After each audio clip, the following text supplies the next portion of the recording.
Perdón. Adelante, María. En el nombre del Padre, del Hijo y del Espíritu Santo. Amén. Señor Jesús, acompáñame en mi camino como en Emaús. Abre mi mente a tu palabra y mi corazón a tu presencia. Quédate conmigo, fortalece mi esperanza y hazme testigo alegre de tu vida resucitada. En el nombre del Padre, del Hijo y del Espíritu Santo. Amén. Amén. Gracias, María. Hermanos, muy buenas noches. Vamos a dar inicio entonces a nuestra reunión del jueves. Continuamos con el libro del Levítico. Hemos avanzado hasta el capítulo 11 inclusive. Hoy día nos correspondería empezar en el 12, pero como quedamos, tomémonos unos minutos, los que sean necesarios, para conversar un poquito sobre el tema que vimos el último jueves, en que leímos todo lo relacionado a animales puros e impuros. Y eso, como ya vimos, nos va a llevar a esa posición clara de los judíos de lo que son los alimentos permitidos y los alimentos no permitidos. Entonces empecemos por ahí, un diálogo, como les digo, como ustedes quieran, si es que han preparado, si es que han revisado. Será un poquito más largo, si no muy corto, en fin. Esto está siempre a su disposición y a su ritmo. Revisemos entonces el tema de los animales puros y los animales impuros. ¿Alguien tendría algún comentario?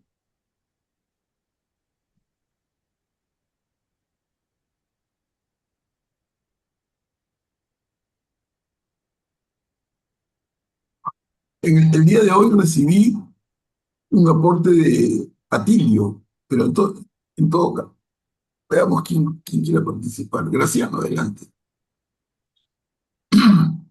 Gracias, gracias, Manuel Pablo. Hermanos, buenas noches. Yo quisiera hacer una consulta más bien, Manuel Pablo, sobre este tema de los animales impuros, sobre todo, ¿no? Porque llama la atención a mí de que se les considere impuros. En la Biblia no hay ninguna explicación del por qué, ¿no? Más bien dan el nombre y las señales de cómo identificar un animal impuro. Y estuve viendo que Eh, en este grupo está, por ejemplo, la serpiente, que es expresamente calificada como maldita por Dios, ¿no? Por haber participado en la caída, en el pecado del hombre, ¿no? Y bueno, en ese caso sí hay un conocimiento del por qué, pero en los otros animales, pues no tenemos idea, ¿no? No sé si tú has leído o has escuchado alguna interpretación sobre la razón, ¿no? Perfecto, Gracias. perfecto, gracias, Graciano. Y de eso se trata, o sea, conversar un poquito sobre eso, sobre la lectura y sobre cosas que pensemos y hayamos buscado, y por nuestro criterio, por nuestra formación profesional, en fin, ¿no? Veamos. Atilio, adelante, por favor. Sí, lo que yo, bueno, he ubicado es que habían razones de salubridad, diferenciación con los demás pueblos que eran paganos, o sea, idólatras, por un tema de pureza, por un tema digamos, de criterio físico. Dice, los animales limpios debían ser rumiantes y tener la pezuña partida, ¿no? Eso es lo que hemos leído. Si faltaba una característica, se considera impuro. Salud, higiene. Muchos animales impuros son carroñeros o propensos a transmitir enfermedades, lo que pudo servir de protección sanitaria para el pueblo. Simbología. La pureza animal se asociaba con el orden y la creación de Dios, mientras que los animales impuros a menudo se asociaban con la muerte, el desorden o la inmundicia. Y también santidad y separación. La razón principal declarada era conságrense y manténganse santos porque yo soy santo, ¿no?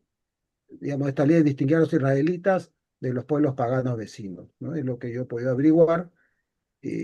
me parece bastante lógico, ¿no? Y hasta ahora, porque yo he visto los cerdos, pues, bueno, hay cerdos criados en corral, alimentados no con basura, y he visto tremendos cerdos caminando por la calle en el norte, por ejemplo, que en Zorritos, comiendo la basura, ¿no? Y justamente al cerdo le van el basurero, y cuando ya estaba bien gordito, el municipio, que era el dueño, lo sacrificaba lo servían en las fiestas del pueblo, ¿no? De la ciudad.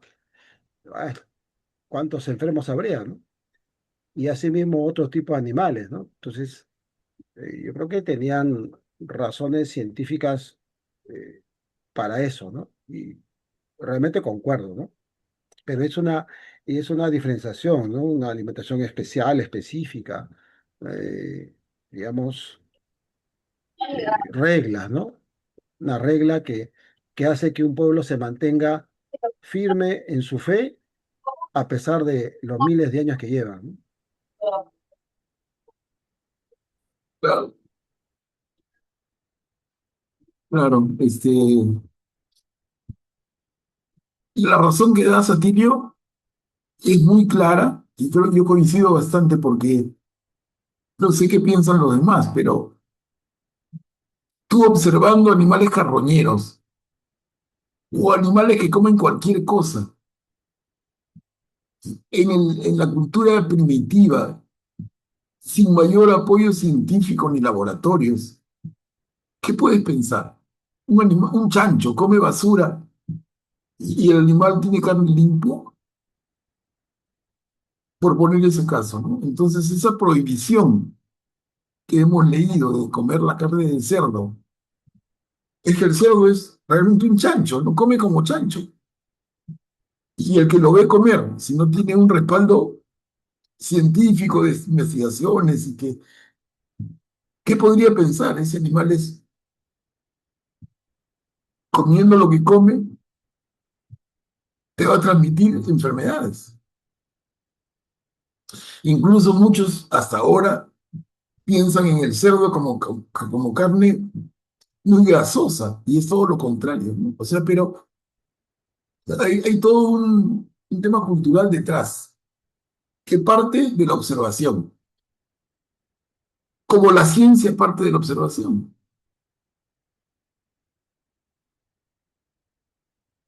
Ahí tenemos una fuente para esta idea de los animales puros e impuros, ¿no? Cómo se alimentan, cómo viven, arrastrándose por el piso, comiendo animales muertos, comiendo basura, incluso hablando de comer basura. Yo he tenido oportunidad de ver en Pucallpa, concretamente, eh, realmente cómo alimentan a los paiches, de mala manera, ¿no? Y es igual que un chancho, le das basura y se la come. Y entonces el paiche, el paiche abre la boca, come lo que sea. Y entonces, de verdad, yo ese día, después de la visita, fui a almorzar y no pedí paiche ni hablar. A pesar de que tenía la idea que el paiche, ¿no? Una delicia. Entonces pregunté qué pescado alternativo había y me recomendaron el dorado. Y a partir de ahí comía dorado, no comía paiche. En fin, observación de uno mismo, ¿no? Graciano, adelante, por favor. Gracias, Manuel Pablo. Al cerdo en la Biblia también se le relaciona con lo demoníaco, ¿no? Incluso hay un pasaje en la Biblia donde se expulsan demonios y los demonios se introducen en una piedra de cerdos que salen corriendo y se tiran al agua y se ahogan, ¿no? Entonces, hay esa relación, no solo porque el cerdo, por lo que el cerdo come, que es muchas veces materia orgánica en descomposición, basura, ¿no? Sino también por el tema de que los demonios ingresaron en el cerdo y se le relaciona con Satanás. Pero claro, en esa época es bien explicable, ¿no? Ver a un animal que come basura, entonces va a ser repudiado inmediatamente. Pero actualmente, pues la cosa ha cambiado porque hasta la basura puede ser libre de microbios. Es que se le hace un tratamiento y se convierte en un alimento bueno. Y el cerdo entonces sería también un buen alimento, ¿no? Yo lo explico, o le encuentro una explicación por la cultura que se vivía en ese momento, ¿no? Que no había cómo saber que si el cerdo tenía microbios o no cuando estaba comiendo. Entonces, y como dijo Atilio, por una situación de salubridad, ¿no?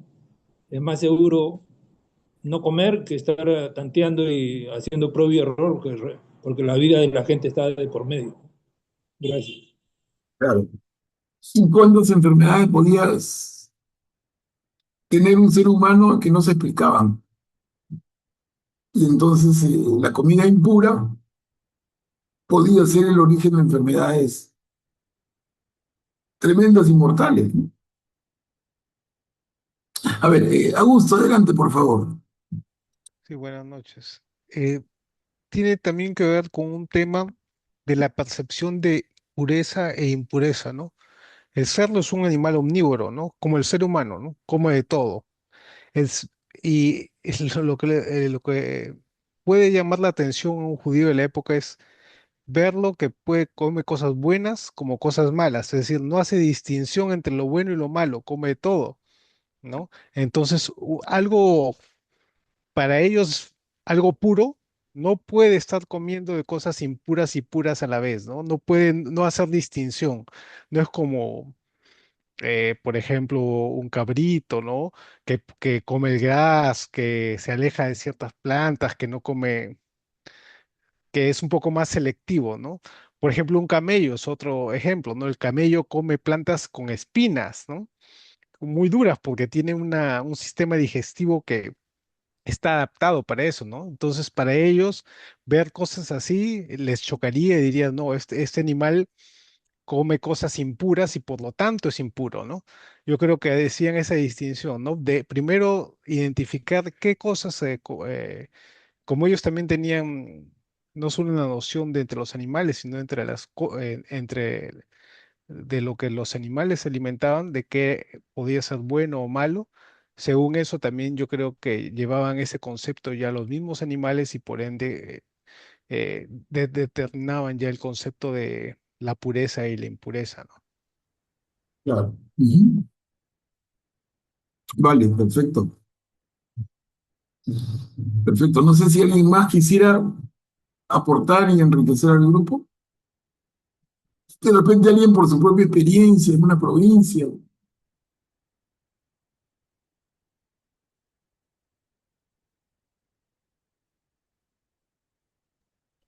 Manuel Pablo, una pregunta. Sí, María Cristina, adelante.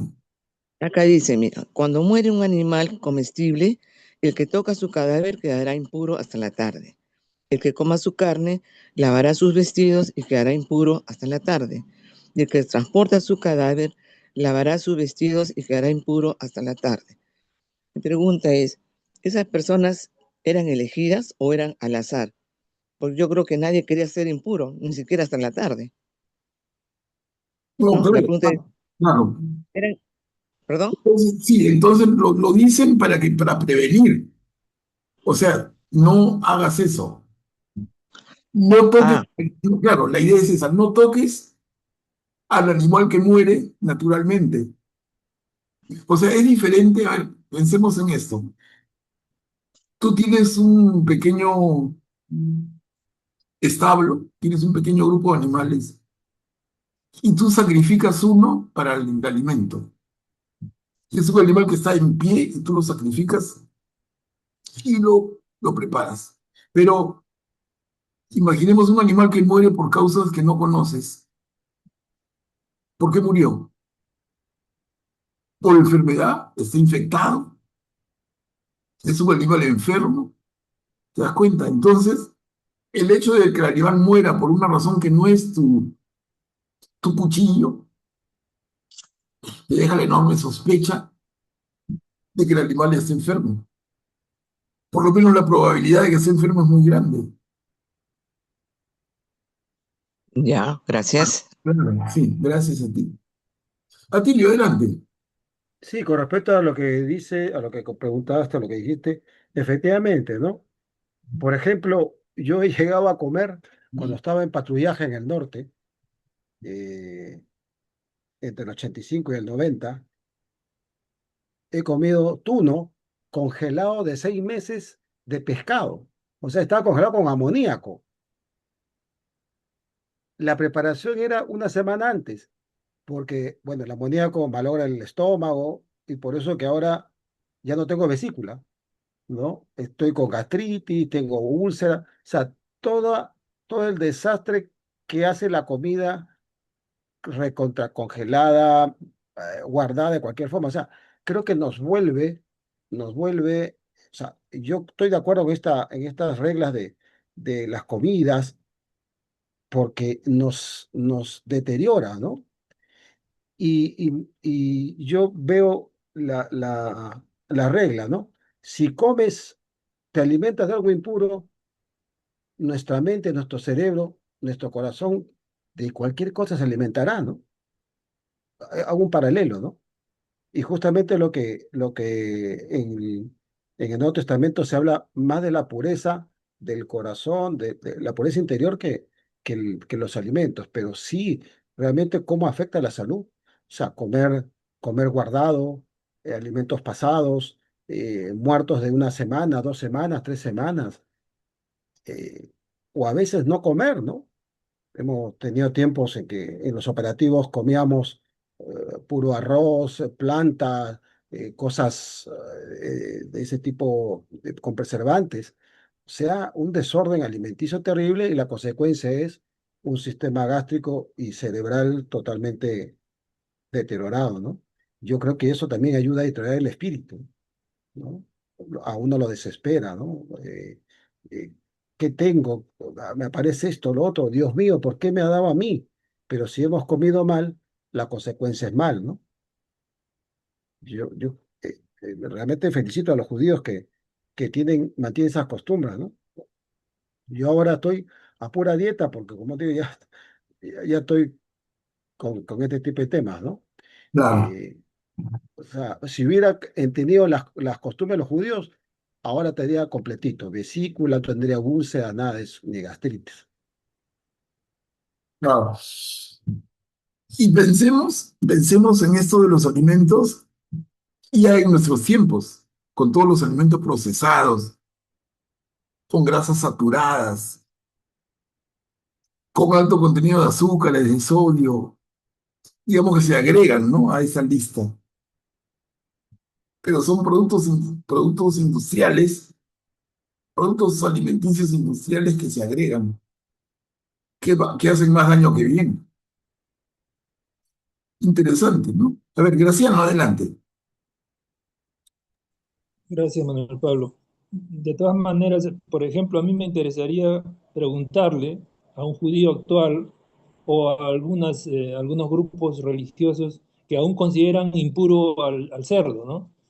Es explicable en esa época, porque no se sabía de los microbios ni esas cosas. Entonces, si el cerdo comía basura era impuro, obvio, ¿no? Pero ahora no. Ahora sabemos bien que si alimentas al cerdo con buen alimento, no tiene ningún riesgo sanitario. Entonces, ya no deberían considerarlo impuro, ¿no? Este, en mi familia, por ejemplo, cuando mi padre vivía, todo el tiempo criaba chanchos. Pero nosotros mismos los alimentamos, sabíamos que el alimento que comían era bueno y nunca hubo ningún tema sanitario en la familia, ¿no? Y así muchas familias del lugar de donde yo vengo, todos criaban cerdos. No había, ni siquiera la gente sabía que algún grupo religioso en algún lugar del mundo los consideraba impuros, ¿no? Después nos hemos venido a enterar. Entonces, yo creo que yo en lo particular estaría en desacuerdo con todos aquellos que aún consideran al cerdo impuro, ¿no? Porque no tiene los riesgos pues, que había en aquella época. Obvio que ahora hay crianzas ilícitas, clandestinas, que utilizan alimentos como la basura. En ese caso sí, el cerdo sería más que impuro sería peligroso desde el punto de vista sanitario, ¿no? Pero yo creo que a estas alturas ya eso no debería cambiar, ¿no? A la luz de todo lo que se conoce ya, ¿no? Gracias. Claro, gracias, gracias. Y mira, el tema que comentas es que no solamente son los judíos que no comen cerdo, son los musulmanes también. Ojo, los musulmanes es la religión que parte del profeta Mahoma en el siglo 7 después de Cristo. Y ellos toman de los judíos, es su base, es su fuente. Y así como los judíos no comen cerdo, los musulmanes tampoco.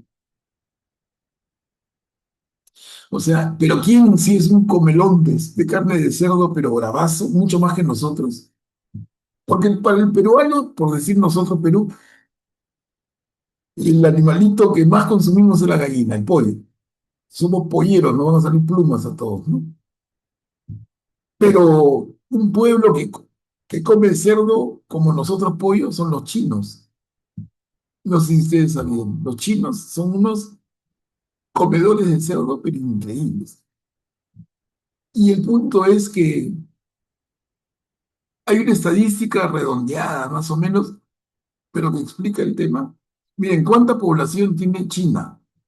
Tiene aproximadamente 1.300 millones de habitantes. Y los chinos dicen, por cada habitante se crían 2 cerdos.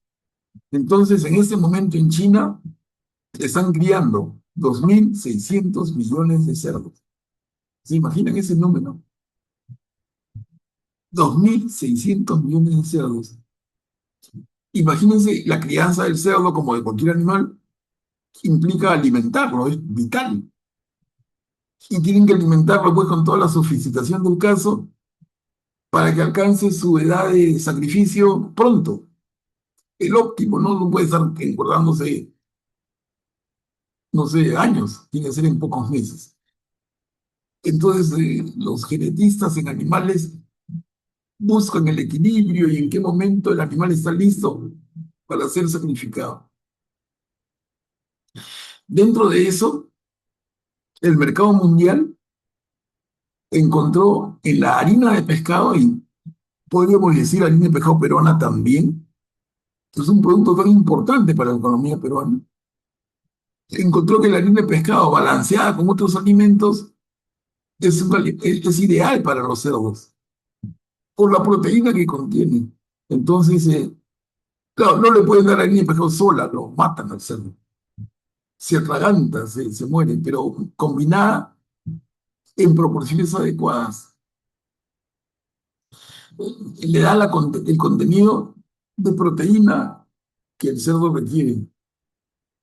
Y eso explica por qué la gran producción de harina de pescado del Perú tiene como destino China. No sé si todos ustedes sabían, la China es el primer gran comprador, pero lejos de la harina de pescado peruana. Y la harina de pescado en el Perú es el principal producto del mar. Entonces tenemos que mientras los judíos y los musulmanes no comen carne de cerdo, los chinos se comen lo que los judíos y musulmanes no comen y más todavía. En resumen, el peruano se alimenta de pollo, el chino de cerdo. Imagínense, si los chinos fueran musulmanes, el Perú a quién le vendería la harina de pescado. ¿Quién criaría, quién criaría cerdos? ¿No? Pero interesante. ¿Cómo se, cómo se relaciona el tema cultural con la economía, con el mercado y con las costumbres y alimentación de los pueblos? A ver, hay varias personas que han levantado la mano. Augusto, adelante. Sí, hay que recordar que la elección de los animales impuros, impuros, es decir, permitidos o no permitidos, no se hizo por un criterio científico o aleatorio, ¿no? Se hizo porque los autores inspirados así lo determinaron, ¿no? Es decir, ellos determinaron la lista de animales puros e impuros, que fue una forma que Dios quiso que fuera para preservar el pueblo, pero claro, tenía cierta duración esto, ¿no? Lo que pasa es que como los judíos no aceptaron al Mesías ni aceptaron la plenitud de la revelación, ellos no hicieron el corte, ¿no? Que hacemos, que hicimos los cristianos, ¿no? Ellos continuaron con esas leyes que tenían un tiempo de duración determinado y las continúan hasta ahora, ¿no? Entonces, para algunos puede parecer ilógico, ¿no? Que el cerdo, que ahora es probado, que es un animal. Sí, pero es que no se basa en eso, no se basa en la ciencia, ¿no? Eso se basa en que Dios lo dijo y así es para ellos, ¿no? Fuera de lo que la ciencia diga que está bien, que está mal, ¿no? Entonces, lamentablemente ellos no hicieron el corte y por tanto, y por ende los musulmanes tampoco, porque ellos más se basan en el Pentateuco, ¿no? Para estas leyes dietarias. Ujú, ujú. De acuerdo. Había levantado la mano Guillermo. Adelante, Guillermo. Gracias, Manuel Pablo. Yo quería añadir algo que me enteré. Tengo un amigo que estamos juntos en el colegio y él hizo su tesis sobre la carne porcina y me comentaba a mí que como consecuencia de sus estudios, el cerdo es el único animal que es capaz de convertir en carne comestible todo lo que ingiere. Y el cerdo, lamentablemente, cuando se cría libre, come lo que es realmente de todo. Entonces, esa es una característica del cerdo, ¿no? Sin embargo, el cerdo tiene una propiedad también, que toda la grasa que contiene su naturaleza se junta en una zona que está inmediatamente debajo de la piel o pellejo, ¿no? De manera que es posible eliminarla y hasta donde sé yo, la carne de cerdo es muy nutritiva. Que los judíos la hayan considerado impura, creo que hasta la fecha la consideran como tal, es un tema de tradición y de fe de su creencia religiosa, ¿no? Pero científicamente el avance de la ciencia y la tecnología y la ciencia ha demostrado completamente lo contrario, ¿no? Y más aún desde hace muchos años que la crianza del cerdo se ha perfeccionado, porque ahora lo alimentan con un alimento que se llama balanceado. Entonces, ahí incluyen harina de pescado, de manera que el cerdo está bien alimentado. Por otro lado, con relación a lo que mencionaste de la harina de pescado, forma parte también del alimento de las granjas avícolas. Y esto lo sé yo de primera mano. Entonces se compra ahí aceite de pescado y se mezcla con los demás ingredientes de la fórmula que proporciona el veterinario y se prepara el alimento para las aves, ¿no? Eh, Quería compartir eso, Manuel. Ujú. Bien, Guillermo, gracias. Y como Guillermo dice, cuando el cerdo en su metabolismo realmente consigue separar la grasa de la carne y nosotros podemos consumir la carne de cerdo, como nos explican los nutricionistas, en la seguridad de que es una carne bien magra. Si separan la grasa, la carne del cerdo tiene mucho menos grasa que la carne de res, por ejemplo, mucho menos. Es una carne bien sana, bien magra. Adelante, Graciano. Gracias, Manuel Pablo. Solo como curiosidad, ¿no? Ya que mencionaste el tema de la tremenda industria de porcinos que hay en China, ¿no? Y en China pues hay un eslogan, ¿no? Todo lo que se mueve es alimento, ¿no?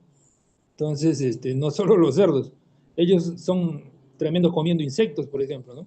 Y muchos de esos cerdos reciben en su dieta, aparte de harina de pescado, también harina de insectos, ¿no? Y uno de los insectos que más fácil se cría y muy barato es la cucaracha.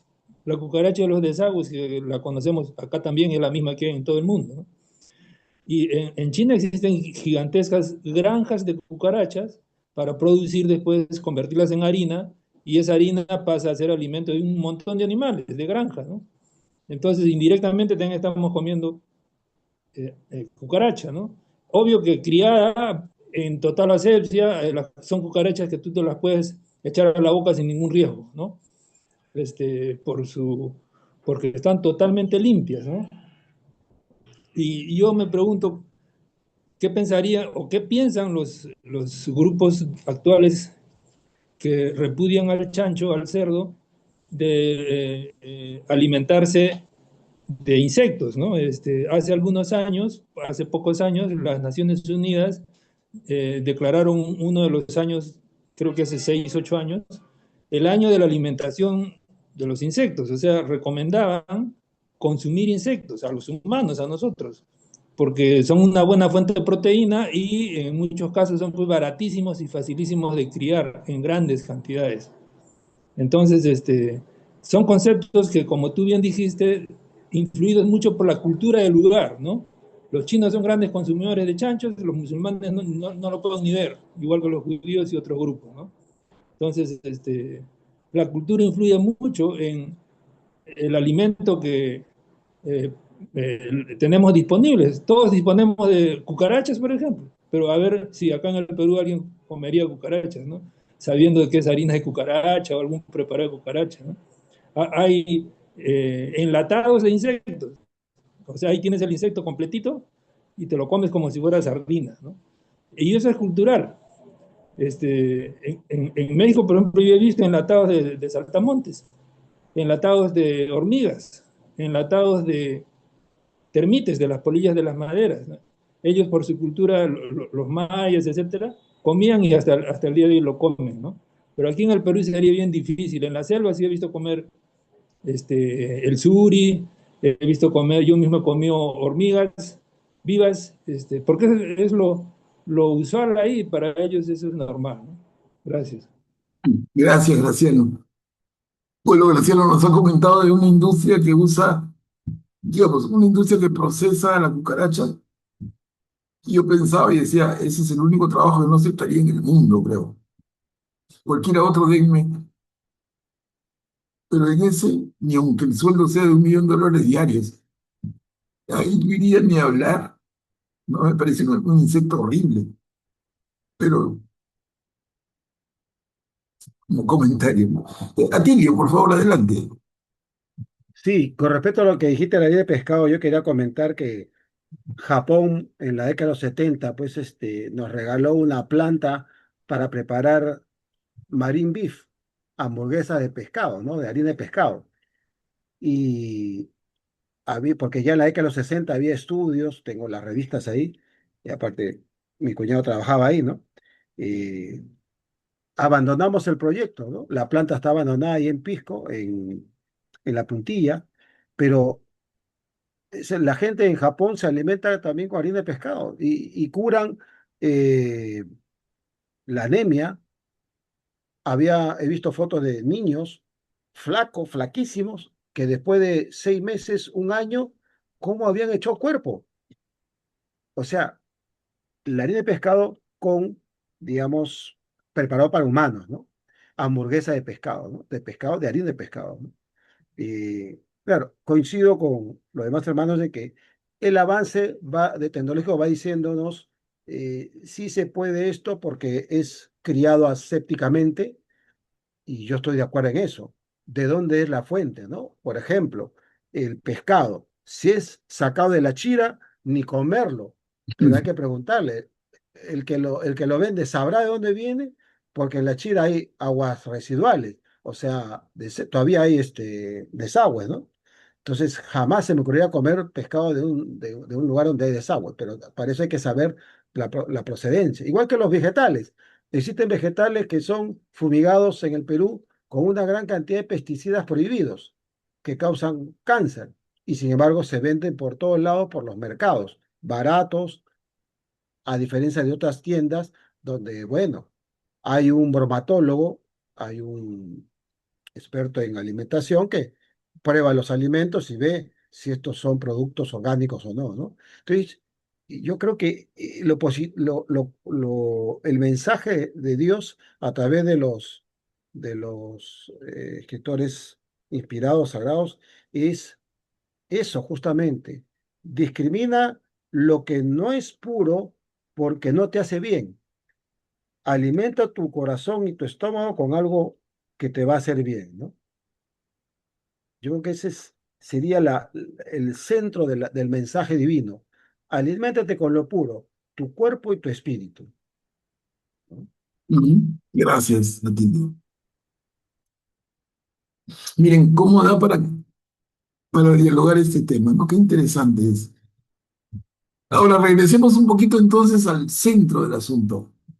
Por los comentarios de casi todos, no digo todos, pero de casi todos ustedes, y me incluyo, el tema va más que nada por un efecto de salubridad, de salud, ¿no?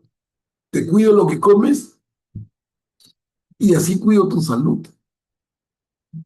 Pero por ahí ha salido una voz que todos hemos escuchado, que nos dice, no, el tema no es tanto de salud como de un mandato divino que los autores inspirados reciben y trasladan en la Biblia. Ahí cómo quedaríamos, o sea, porque podría verse de dos maneras. Finalmente el texto hebreo, que luego es el texto judío, que luego es el texto musulmán también, porque lo adoptan. Parte de que el Señor instruye qué animal podemos considerar puro o impuro, o es la observación del hombre la que hace esa distinción y luego llevan esto a la religión. ¿No? Hay una relación al revés, o sea, o el Señor dice que tal animal es impuro, o el hombre identifica a ese animal como impuro, y luego en la formulación de su religión previene su consumo. ¿Se dan cuenta? La flecha, la causalidad, lleva a una u a otra posición. ¿En cuál estaríamos? ¿Es el Señor que dice lo que es lo impuro? ¿O finalmente la observación del hombre que dice lo que es impuro por lo que come, por todo lo que hemos hablado?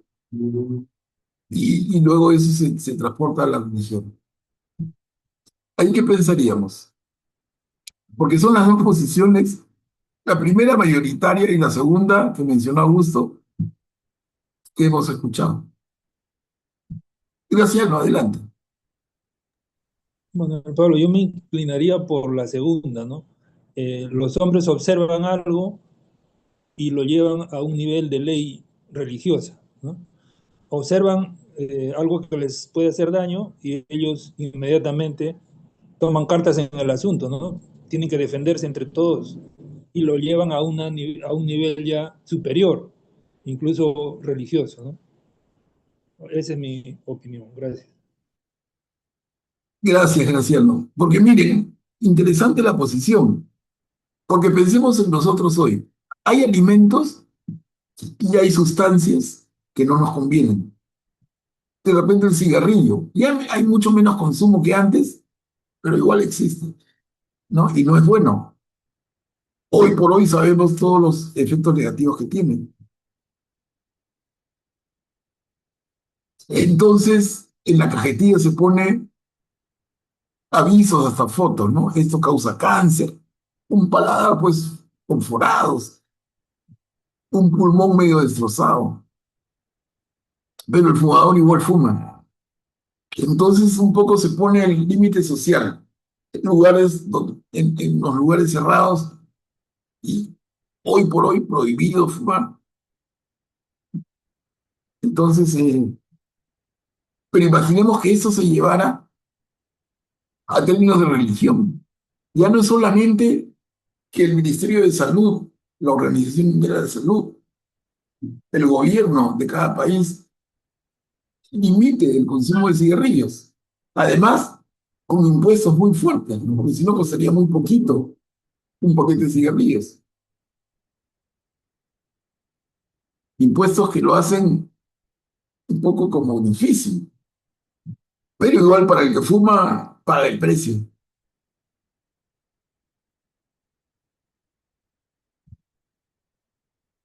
¿No? ¿Ahí qué pensamos?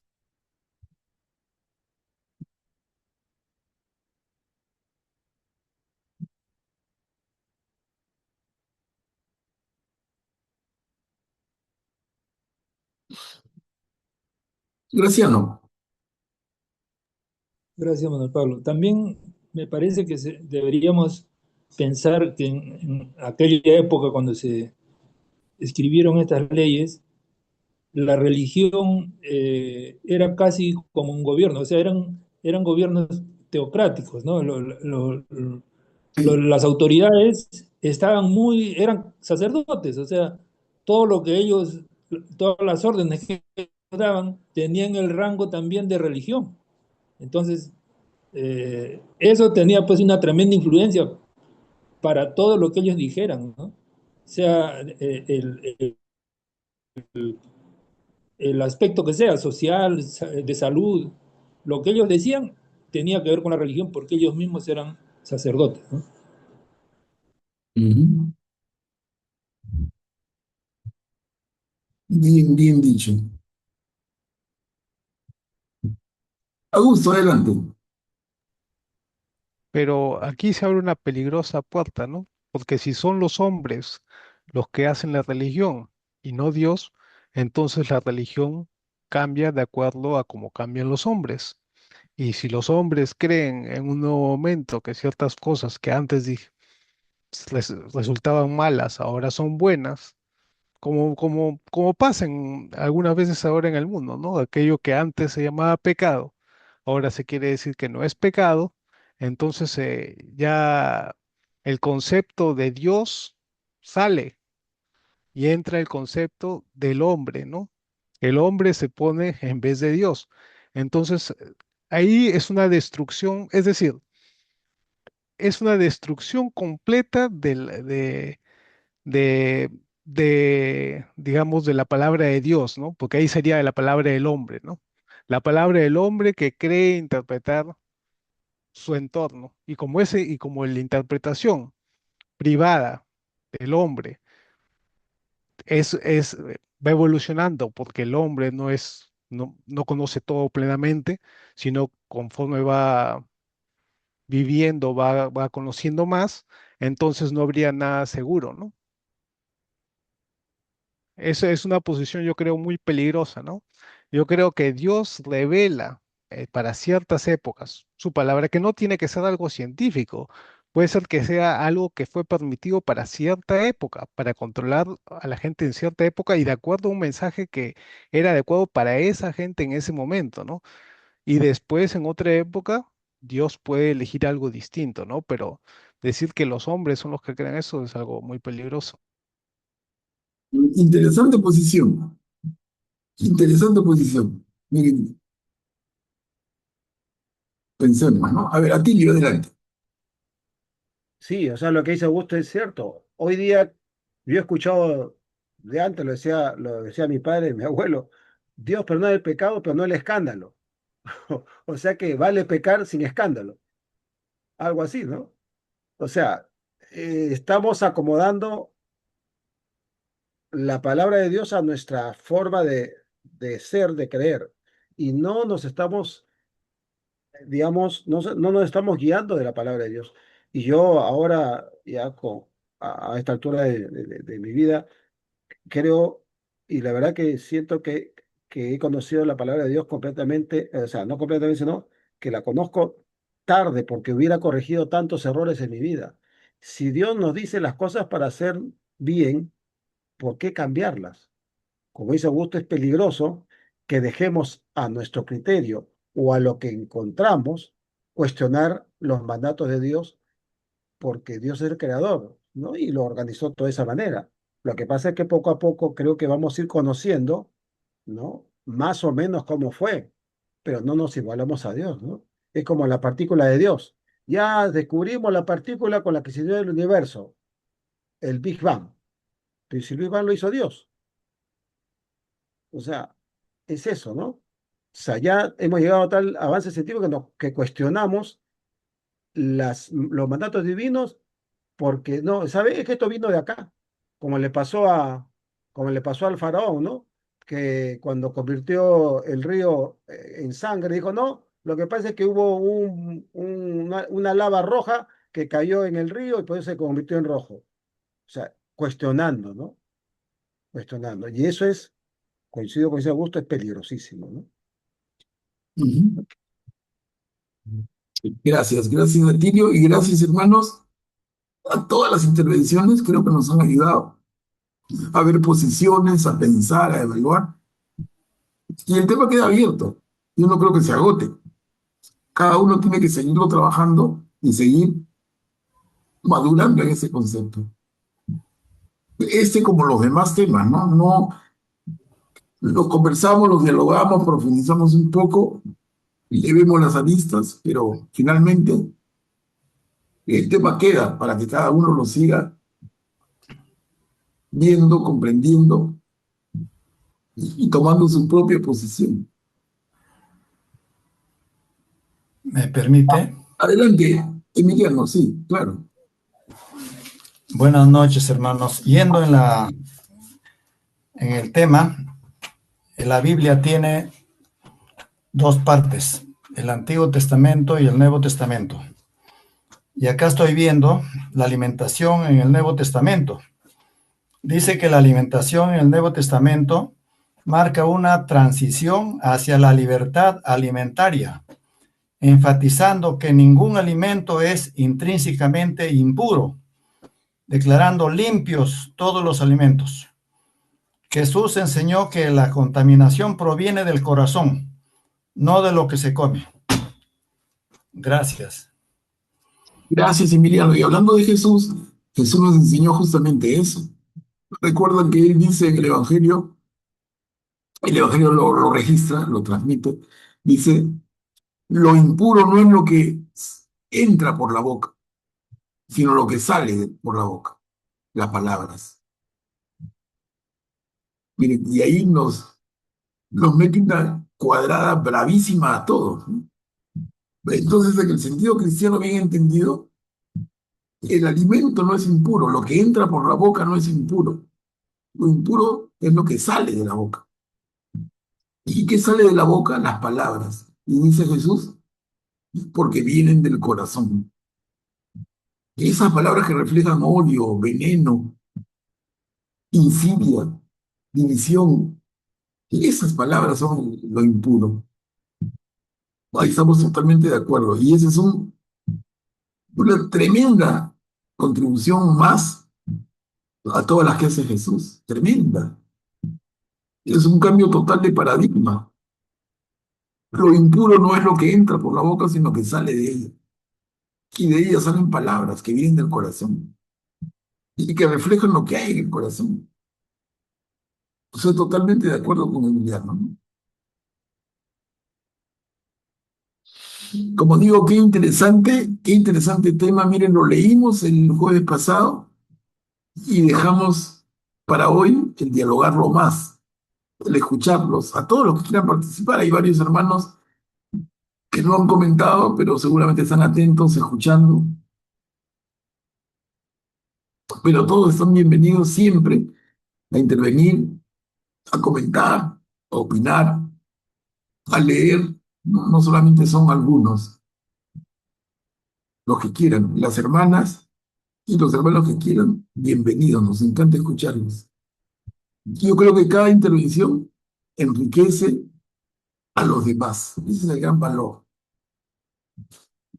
Bueno, vamos a continuar entonces, porque habíamos llegado hasta el capítulo 11 que tocaba todo este tema de los animales puros e impuros, que conduce a los alimentos prohibidos y permitidos. Vamos al capítulo 12. Miren, estamos en el libro de Levítico, decíamos desde la introducción, el libro de Levítico trata de las normas del culto. Varios capítulos se han dedicado al tema de los alimentos Vamos a ver ahora otros aspectos que se complementan. Capítulo 12, la purificación después del parto. O sea, ya intuimos, la mujer que da a luz queda impura. ¿Y cómo se purifica luego? Y eso no va a ser un comentario científico, para nada todavía, ¿no? Pero miren cómo el tema ya está presente con mucha claridad. Leámoslo y luego lo podemos comentar. Son dos diapositivas que hacen la totalidad del capítulo 12. El capítulo 12 es esa sola perícopa, no tiene más. ¿Alguien puede leerlo, por favor? Yo lo leo. Adelante, gracias, Verónica. El Señor dijo a Moisés, habla en estos términos a los israelitas. Cuando una mujer quede embarazada y dé a luz un varón, será impura durante 7 días, como lo es en el tiempo de su menstruación. Al octavo día será circuncidado el prepucio del niño, pero ella deberá continuar purificándose de su sangre durante 33 días más. No tocará ningún objeto consagrado ni irá al santuario, antes de concluir el tiempo de su purificación. Pero si da a luz una niña, será impura durante 2 semanas, como lo es durante su menstruación, y deberá continuar purificándose de su sangre durante 66 días más. Al concluir el periodo de su purificación, tanto por el hijo como por la hija, la madre presentará al sacerdote, a la entrada de la carpa del encuentro, un cordero de 1 año para ofrecer un holocausto y un pichón de paloma o una torcaza para ofrecerlos como sacrificio por el pecado.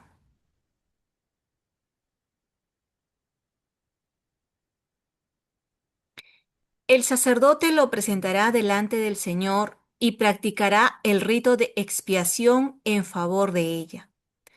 Así quedará purificada de su pérdida de sangre. Este es el ritual concerniente a la mujer que da a luz un niño o una niña.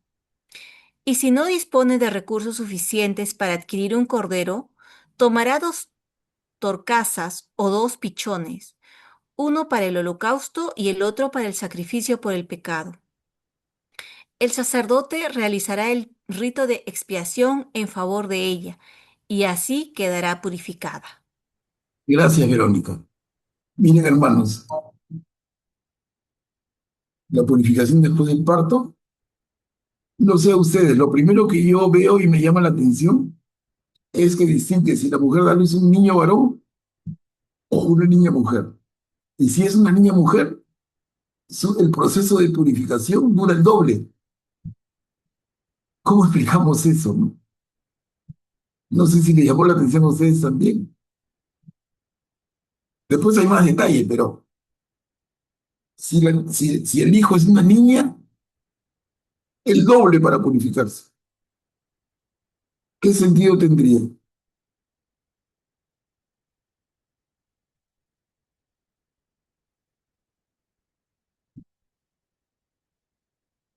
Augusto, adelante. Podría ser que hay que recordar que esta cultura era muy machista en esa época, ¿no? Entonces Dios se revela a un pueblo en esa cultura, ¿no? Entonces se revela de acuerdo a cómo está su mente y va cambiando las cosas poco a poco. Por eso es que la revelación es progresiva, ¿no? No le va a decir, oye, brutos, igualdad entre hombres y mujeres, elíjanse, que también voten. No, no, no, es progresivamente. Y tenía mucho sentido, ¿no? ¿Por qué era más necesario que hubiera más hombres, ¿no? Imagínense, en esa época había muchas guerras, muchos conflictos. Era una cultura muy barbárica, digamos, ¿no? Entonces los pueblos que ganaban eran los que tenían más hombres, porque eran los más fuertes, los que iban a la guerra, entonces los que se enfrentaban, ¿no? Si tenías un pueblo con 75% de mujeres versus otro que tenía 75% de hombres, obviamente el otro te destrozaba, ¿no? eh, por un tema biológico, porque eran más fuertes, ¿no? Entonces, Dios se adapta de acuerdo a las circunstancias y va cambiando poco a poco. Es un cambio progresivo. Por eso la revelación dura miles de años. Para nosotros nos puede parecer una barbaridad. Para Dios es un abrir y cerrar de ojos, ¿no? Es algo, pero es algo que se da progresivamente, ¿no? Por eso en la plenitud de los tiempos ya Jesús va cambiando las cosas aún más, ¿no? Ya deja su iglesia y mediante la iglesia, mediante la guía del Espíritu Santo, va ayudando poco a poco también, porque la iglesia no cambia de frente, también poco a poco va ayudando al hombre a comprender más lo que Jesús ha querido, ¿no? Gracias, Augusto, muy claro. Miren, en lo que Augusto nos dice, ¿no? La revelación es un proceso, y lo hemos visto varias veces, pero solamente lo recuerdo. Este proceso, este proceso que conocemos como proceso de revelación, ¿cuánto tiempo dura? Augusto dice, mucho tiempo, pero ese está bien dicho, pero ese mucho tiempo para nosotros, cristianos que estamos formándonos, ese mucho tiempo tiene una duración. No son 10.000 años, 500.000 años, ni 20 años. Más o menos una cifra. ¿Quién se anima para recordar todos? ¿Cuánto dura el proceso de revelación? De Abraham a Cristo 2000 años, ¿no? 2.000 años, exacto. Gracias, Graciela. 2.000 años. Es un número redondo, ¿no? Puede ser años más, años menos, pero 2.000 años. No es eterno, no es miles de años, millones de años, no, no, no. O decenas de años, son 2.000. Y como bien dice Graciela, va de Adán, de Abraham, del padre Abraham hasta Jesús. Perfecto. Atilio, adelante, por favor. Sí, quizás el doble tiempo de purificación podría ser porque lamentablemente el pecado original entró por el lado de la mujer. ¿Podría haber alguna relación? Quizás. Claro, y el tema cultural, como dijo Augusto también, ¿no? La revelación gradual, el mensaje no es tan disruptivo, va adaptándose a los pueblos, como también lo vamos a ver en Pablo. Pablo va a hablar de la esclavitud y no la va a criticar, no la va a destruir. Que uno diría, Pablo le se quedó. Pablo debía haber dicho en ese momento en sus cartas que se borre la esclavitud de la faz de la tierra, que iba contra la dignidad humana, pero no lo hace. Y estaba mal Pablo, estaba de espaldas a Dios, para nada, ¿no? Sí, es interesante. Guillermo, adelante, por favor.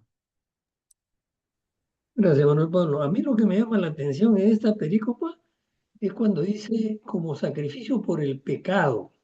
¿Qué cosa es el pecado? ¿El que quede embarazada la mujer o la sangre producto de su periodo menstrual? Yo creo, acá es consideraciones personales, pero yo creo que se refiere a la sangre, al sangrado, ¿no? Al botar sangre de su cuerpo, a la menstruación o al sangrado, no al mismo hecho de concebir, que es más bien un don divino que da Dios a la mujer, o el don de dar vida, es maravilloso.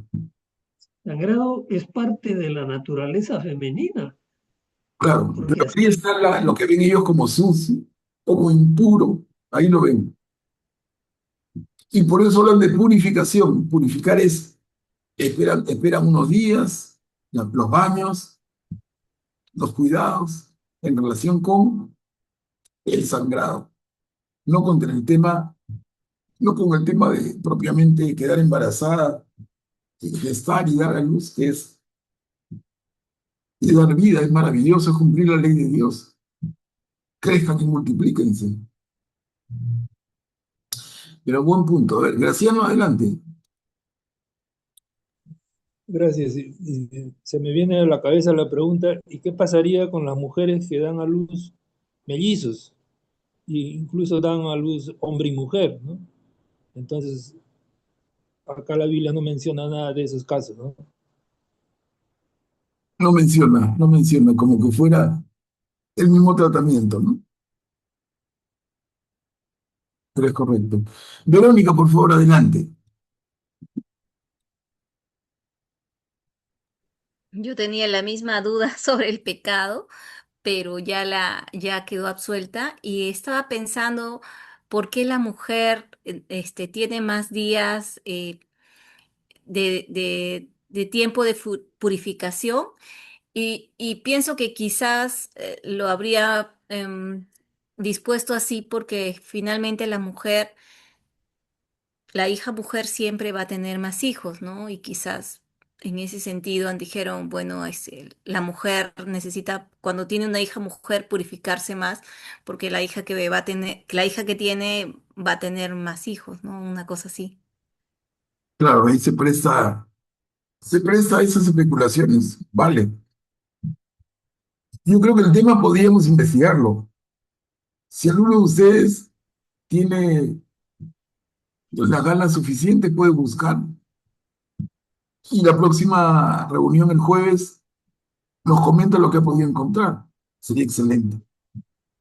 Si es que hay alguna razón.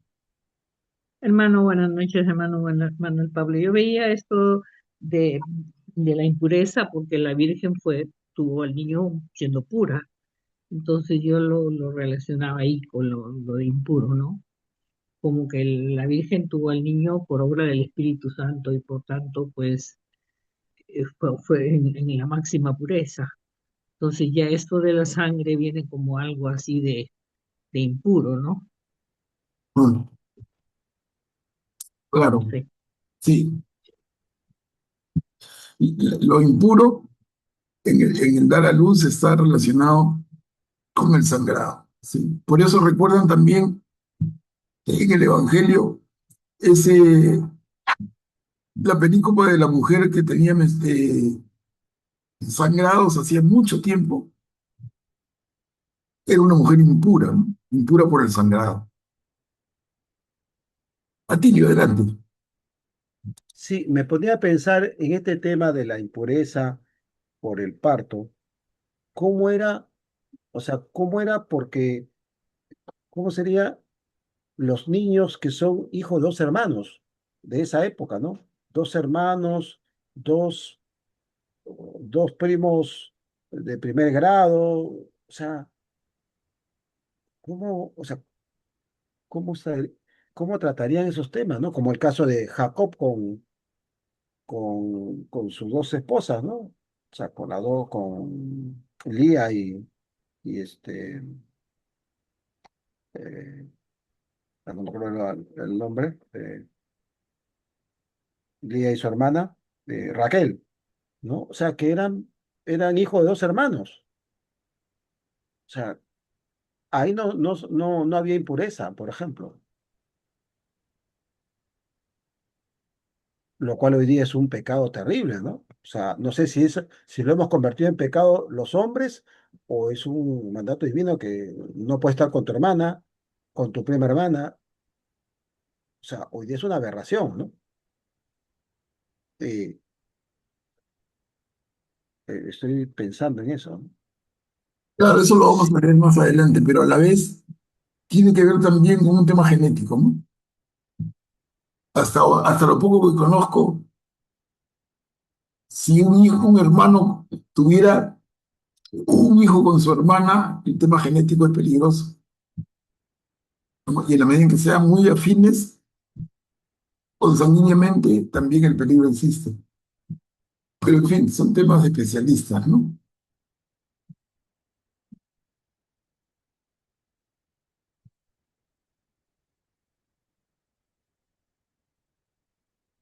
Entonces hemos visto aquí la purificación después del parto y si el hijo es hombre o si la hija es mujer, una relación de 2-1. La mujer que da luz a una mujercita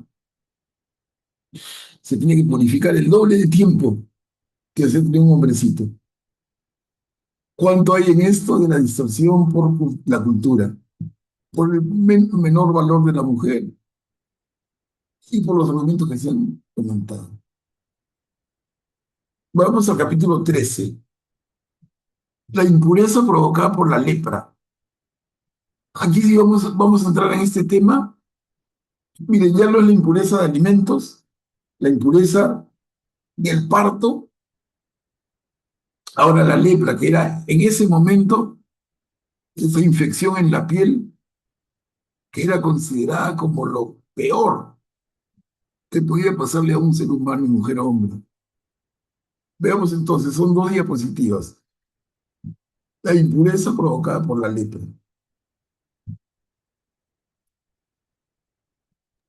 Yo leo. La impureza provocada por la lepra. El Señor dijo a Moisés y a Aarón, cuando aparezca en la piel de una persona un hinchazón, una erupción o una mancha lustrosa que hacen previsible un caso de lepra, la persona será llevada al sacerdote Aarón o a uno de sus hijos. Los sacerdotes, el cual examinará la afección. Perdón. Si en la zona afectada el vello se ha puesto blanco y aquella parece más hundida que el resto de la piel, es un caso de lepra. El sacerdote, después de haberla observado, deberá declarar impura a esa persona. Si la mancha lustrosa es blancuzca, pero no aparece más hundida que la piel, y el vello que la recubre no se ha puesto blanco, el sacerdote mantendrá aislada a la persona afectada durante 7 días. Al séptimo día volverá a examinarla y si comprueba que la afección continúa estacionaria y no se ha propagado por la piel, el sacerdote la mantendrá aislada 7 días más. Al séptimo día volverá a examinar y si la afección ha cedido y no se ha extendido por la piel, declarará puro al enfermo, no es más que una erupción. El enfermo lavará su ropa y será puro. Mira, aquí ni vamos a seguir leyendo contigo lo que falta, pero ¿cómo empieza esta pericopa? El Señor dijo a Moisés, ¿es instrucción de Dios o es observación de hombres? Y miren el detalle, ¿no? Si le sale, si el vello se pone blanco, si no, si se hunde, o no, es lepra o no es lepra, o sigue observando. Interesante. A ver, seguimos, Otini, por favor. Pero si después de haberse presentado al sacerdote y de haber sido declarado puro, la erupción continúa extendiéndose por la piel, se presentará nuevamente al sacerdote y si éste ve que la erupción se ha propagado, deberá declararlo impuro porque es lepra. Claro, interesante, ¿no? Pero yo vuelvo a la reflexión, simplemente para que piensen. Como dice la pericopa, Dios le dijo a Moisés,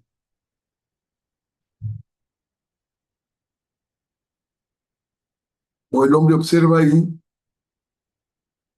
determina esas cositas. Ellos quieren mantener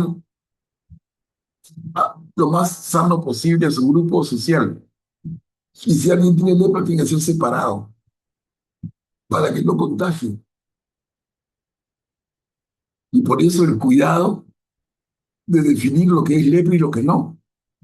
Para no ser injustos tampoco, ¿no? Porque, oye, señor, yo tengo un problema en la piel, pero no es lepra. No, ándate, te pongo una campanita y te vas, porque puedes contagiar. No, lo mío no es lepra, no. Entonces miren el nivel de finura de empezar a decir qué cosa puede ser o no lepra, de acuerdo a criterios observables. A ver, vamos a leer otro poquito. No sé si sobre esto, pero como vamos a leer más de la lepra, de repente redondeamos un buen comentario de cada uno. La lepra crónica.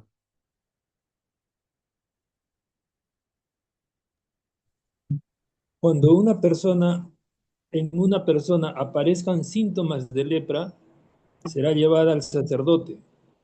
Si éste descubre en la piel una hinchazón blancuzca que ha emblanquecido el vello, y si en la parte hinchada se ha formado una úlcera, entonces se trata de lepra crónica.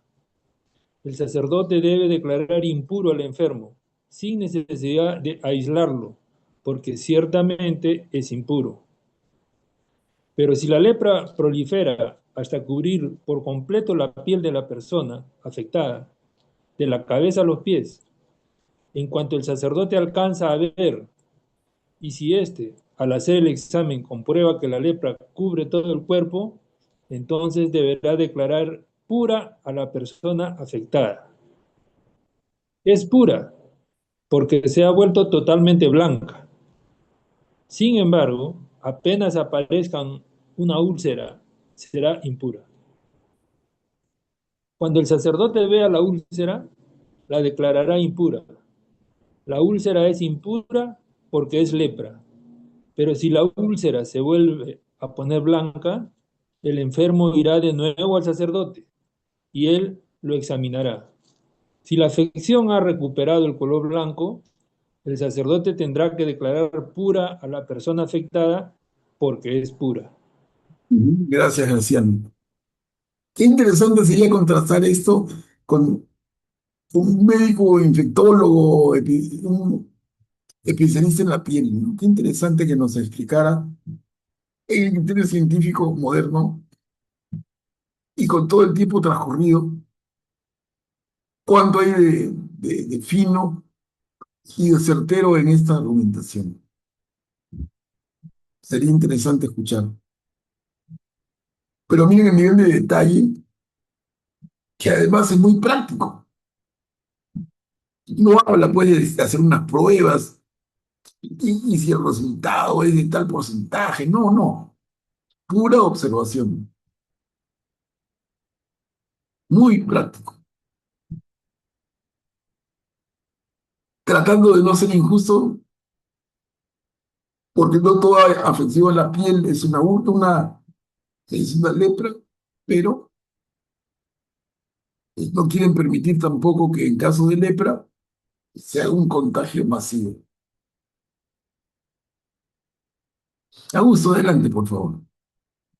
Pero aparentemente aquí le llamaban lepra a prácticamente cualquier enfermedad así de la piel, ¿no? Podría ser vitiligo, ¿no? Otras enfermedades con ciertas características que son distintas a la lepra, pero que se manifiestan en la piel, ¿no? Pero por un tema de no arriesgarse a que si fuera lepra se genere una pandemia, digamos, en todo el pueblo, entonces se tomaban las mayores precauciones, ¿no? Claro, claro, ¿no? Previendo que no se expanda la enfermedad, la infección. Pero partiendo de criterios, porque no hay más medicina, partiendo de criterios de la misma observación, la pura observación.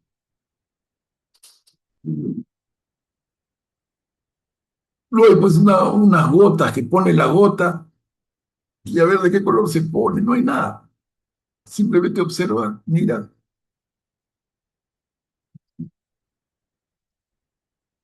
Y aquí continuamos con el capítulo 13 y habla de inflamaciones de la piel. A ver cómo complementa el tema. ¿Quién puede leer? Si en la piel de una persona aparece una inflamación que luego se cura, pero en el lugar donde estaba la inflamación se forma una hinchazón blancuzca o una mancha de color rojizo pálido, el enfermo se presentará al sacerdote. Si el sacerdote ve que la zona afectada está más hundida que la piel y que el vello se ha puesto blanco, deberá declararlo impuro. Es un caso de lepra que ha proliferado en la inflamación, pero si advierte que no hubo emblanquecimiento del vello ni hundimiento de la epidermis, sino que la afección fue cediendo, mantendrá al enfermo aislado durante 7 días, y si la inflamación continúa extendiéndose por la piel, deberá declararlo impuro. Es una verdadera afección. En cambio, si la mancha permanece estacionaria y no se extiende, es la cicatriz de la inflamación y por lo tanto, el sacerdote deberá declarar pura a la persona afectada. Gracias, Mari. Miren, entonces aquí cómo tratan de distinguir entre una inflamación de la piel cuando es o no leve, cuando es pura, cuando es impura, para tomar la medida drástica de separar a la persona de la comunidad. Repito el argumento entonces, no es que se separe a cualquiera que tenga una infección en la piel, no. Lo que ellos tratan de establecer un criterio de justicia y separar de la comunidad al que está declarado impuro, que tiene lepra, pero al que no, no. ¿Con qué precisión se lograría? ¿Cuántos casos de injusticia se cometerían? Porque el criterio de selección es la observación. Pero para lo que tiene disponible la época, es extraordinariamente interesante y seguramente muy útil, ¿no? Qué bacán es. Punto a favor de ellos, o sea, qué curioso, qué inteligentes. O es inspiración de Dios, otra vez este tema. Es que Dios nos inspira de esta manera. Pero como fuere, es una maravilla.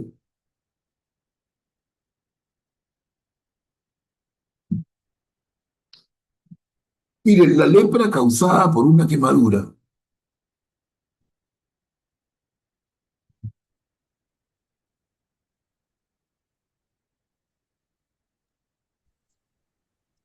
Si una persona se quema con fuego y se forma sobre la quemadura una mancha lustrosa de color rojizo pálido o blancuzco, el sacerdote la examinará. Si en la mancha lustrosa el vello se ha puesto blanco y la parte afectada aparece más hundida que el resto de la piel, se trata de lepra que ha proliferado en la quemadura. El sacerdote deberá declarar impuro al enfermo porque es lepra. Pero si el sacerdote comprueba que no hay emblanquecimiento del vello ni hundimiento del epidermis y que la mancha ha ido cediendo, mantendrá aislado al enfermo durante 7 días.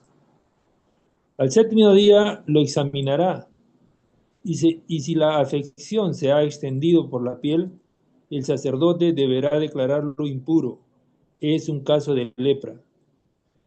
Pero si la mancha permanece estacionaria, sin extenderse por la piel y pierde intensidad, es simplemente efecto de la quemadura. El sacerdote tendrá que declararlo puro, porque no es más que la cicatriz de la quemadura. Gracias, Graciela. Miren, acá qué interesante, qué claro que es el tema de la participación del sacerdote. No, no es que diga, tráeme un certificado de la posta médica, del Ministerio de Salud, tráeme un certificado médico. Es el sacerdote que hace las veces. Porque ¿quién más que él? Si no es que tenga que ser un médico, porque no había médicos. Y vemos otra vez el tema de los 7 días de observación. Observación. Tú cuando ya tienes algo raro y el médico te dice internate, ¿para qué? Para que estés en observación. Y es el siglo XXI. Es un método usado hoy. Doctor, tengo este problema. El médico, por su experiencia, puede pensar que es algo, que hace algunas pruebas, algunos análisis, no está seguro. Y entonces pensaría en que lo mejor es que estés en observación. Verónica, adelante, por favor. Y esto de los sacerdotes que certifiquen la lepra, sí, hasta el tiempo de Jesús, ¿no? Porque recuerdo que hay una lectura donde Jesús sana a 10 leprosos y solo uno regresa y le dice, 10 fueron sanados, pero lo manda y le dice, anda a que el sacerdote certifique que no tienes lepra. Claro, muy bien Entonces, como, anotado. claro, como que si ellos estuvieran siempre preparados si hubieran preparado y supieran bien específicamente sobre la lepra y sobre todas esas afecciones específicas de la piel. Sí, muy, muy oportuno, excelente, excelente el comentario porque aporta mucho en el tema que estamos viendo, ¿no? Miren, han mencionado el tema de Jesús que cura leprosos y los mandan del sacerdote, claro.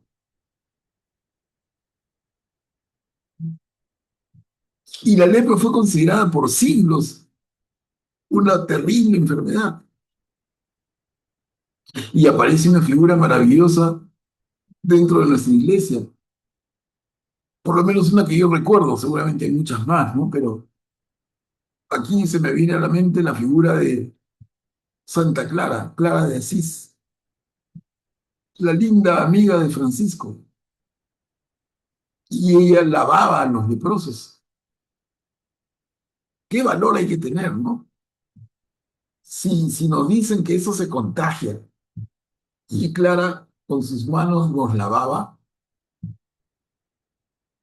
qué desprendimiento, qué generosidad, qué fe, qué confianza en el Señor. A ver, veamos otro poquito. Acá son dos diapositivas. Las afecciones del cuero cabelludo.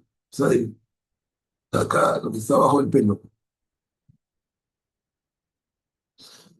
Nosotros podríamos pensar, afección del cuero cabelludo, que es la caspa, la tiña. Pero a ver qué nos dice, ¿quién puede leer?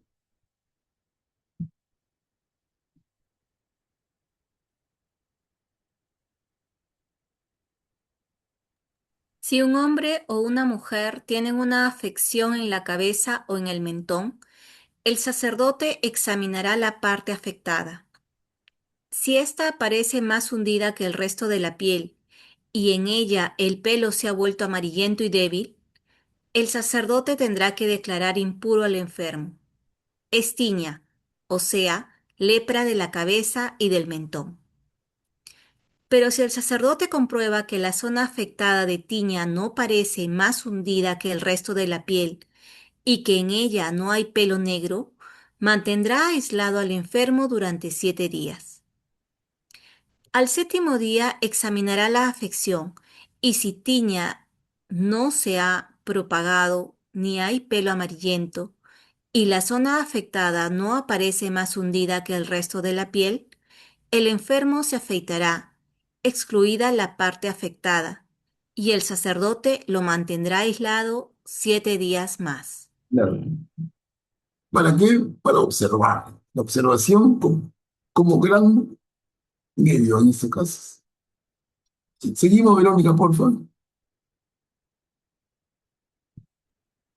Al séptimo día lo someterá a un nuevo examen, y si la tiña no se ha extendido por la piel y la zona afectada no aparece más hundida, el sacerdote tendrá que declararlo puro.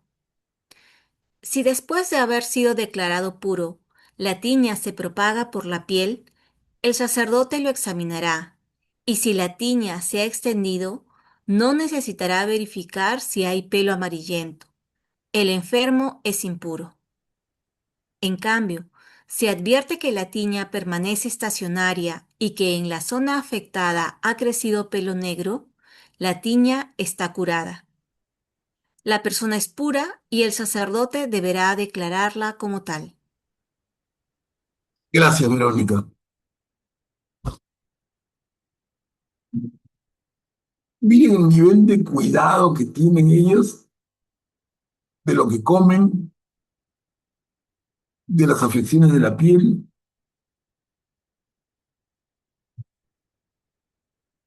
del cuerpo que tiene pérdidas de sangre y todo relacionado con la pureza o impureza. Y esto relacionado con el tema del culto, porque es la pureza cultural.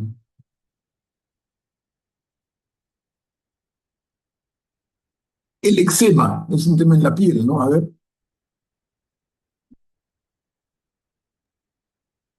Si un hombre o una mujer tienen en la piel manchas lustrosas de color blanco y el sacerdote ve que las manchas son de un blanco tenue, Se trata de una eczema que ha brotado en la piel. Esa persona es pura. Ahí distinguen entonces, ¿tienen? La eczema de la lepra. La lepra en la cabeza.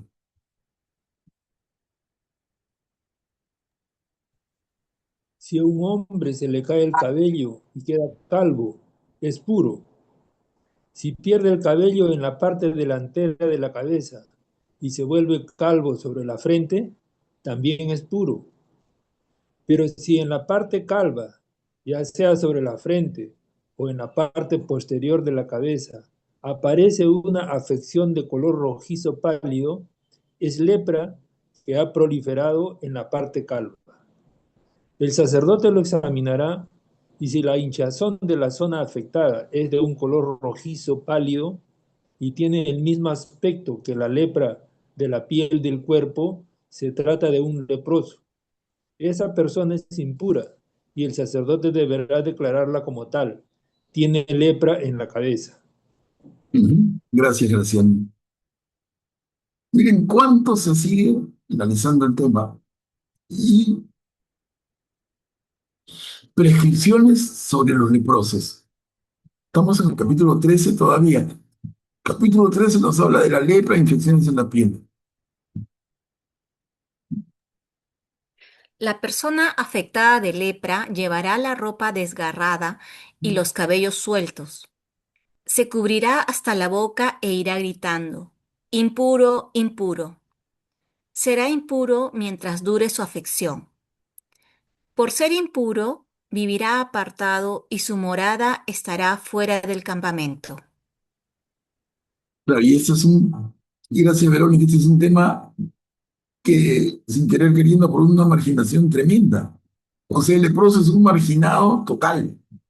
Tiene que salir del campamento, de la comunidad, vivir fuera y cuando se acerca a personas de la comunidad, él tiene que gritar impuro, impuro.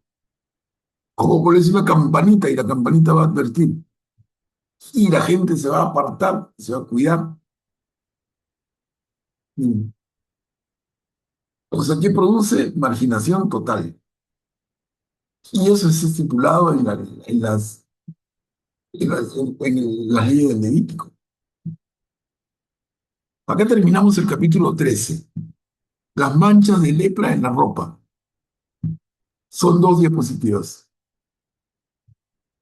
Cuando aparezca una mancha de lepra en una prenda de lana o de lino, en la trama o en la urdimbre de la lana o del lino, o en un cuero o en algo fabricado con cuero, si la mancha es amarillenta o rojiza, se trata de una mancha de lepra y por lo tanto deberá ser mostrada al sacerdote. Este la examinará y mantendrá aislado durante 7 días el objeto afectado. Al séptimo día volverá a examinar la mancha y si se ha extendido por la prenda de vestir, en la trama o la urdimbre o por el cuero, cualquiera sea el uso para el que lo destina, es lepra maligna. Ese objeto es impuro y será quemado. Como se trata de lepra maligna, deberá ser consumido por el fuego. Pero si el sacerdote comprueba que la mancha no se ha extendido, ordenará que laven el objeto donde está la misma y lo mantendrá aislado 7 días más.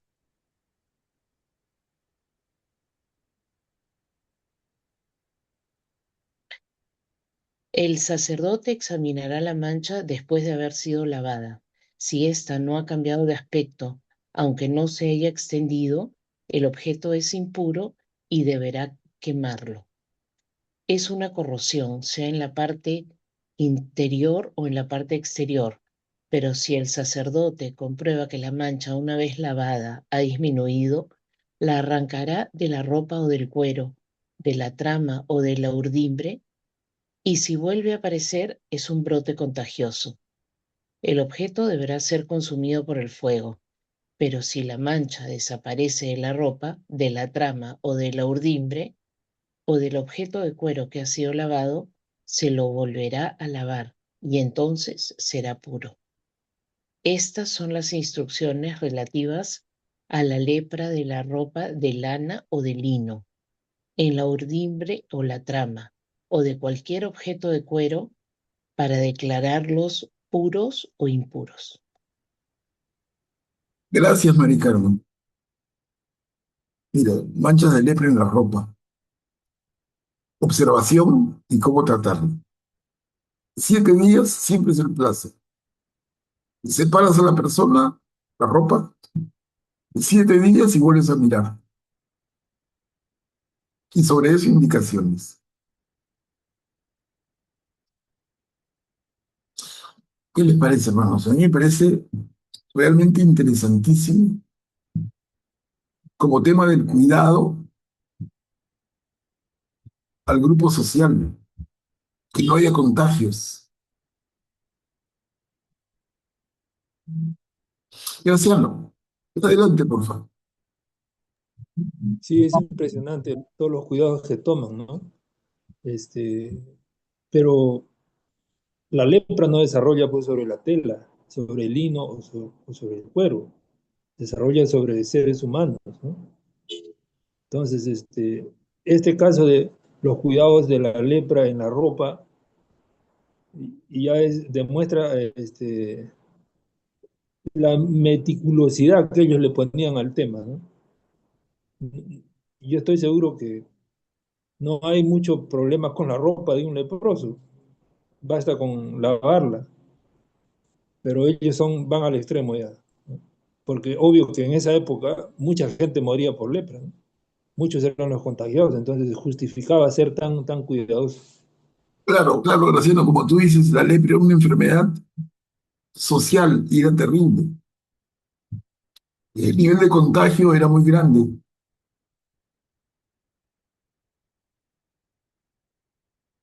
como luego sería, como luego sería la peste.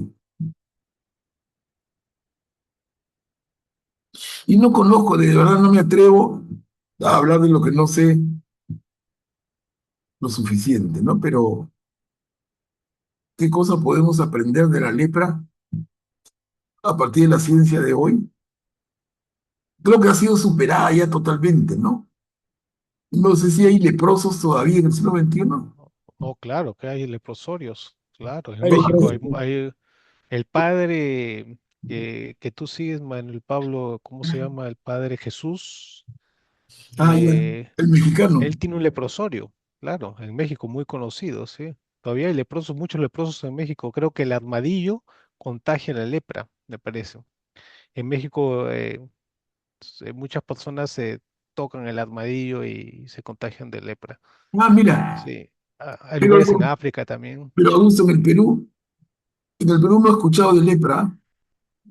No estoy seguro, no estoy Sí, seguro, no he investigado. sí, sí. Le digo, son casos, no tenemos que ser expertos en todo, pero interesante, sobre todo el hermano o la hermana que quiera entrar más, miren cómo quedan temas. Y eso lo pueden buscar rápido en internet. En el buscador de Google pueden enterarse más de la lepra, qué países tienen todavía epidemias de lepra, cómo se atiende la lepra hoy, cómo se entiende también, ¿no? O sea, cómo se entiende la lepra y cómo se atiende la lepra. ¿Es un problema de higiene? ¿Es un problema de otra cosa? En fin. Pero que el tema en tiempo de la Biblia fue un tema muy preocupante y socialmente hablando, es innegable. Bueno, hermanos, miren, sin querer queriendo, tendríamos acá para la próxima. Quedamos en el 13. Hemos visto hoy día tres cosas. Uno, un diálogo bastante lindo sobre lo puro y lo impuro en animales, en alimentos. Lo segundo ha sido el tema de la purificación de lo impuro después del parto. Luego el tema de la lepra.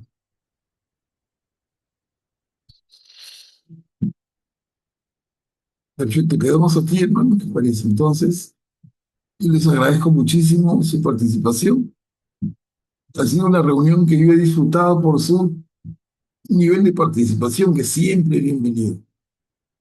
De verdad que una sesión, una reunión nuestra en la que hablen poco es fea. Es como un jardín sin flores, ¿no? Pero con tantas participaciones se enriquece absolutamente. Y de eso se trata, no escuchar a uno, sino escucharnos entre todos. Leer la palabra del Señor y compartirla, aportar, opinar. Eso es lo lindo.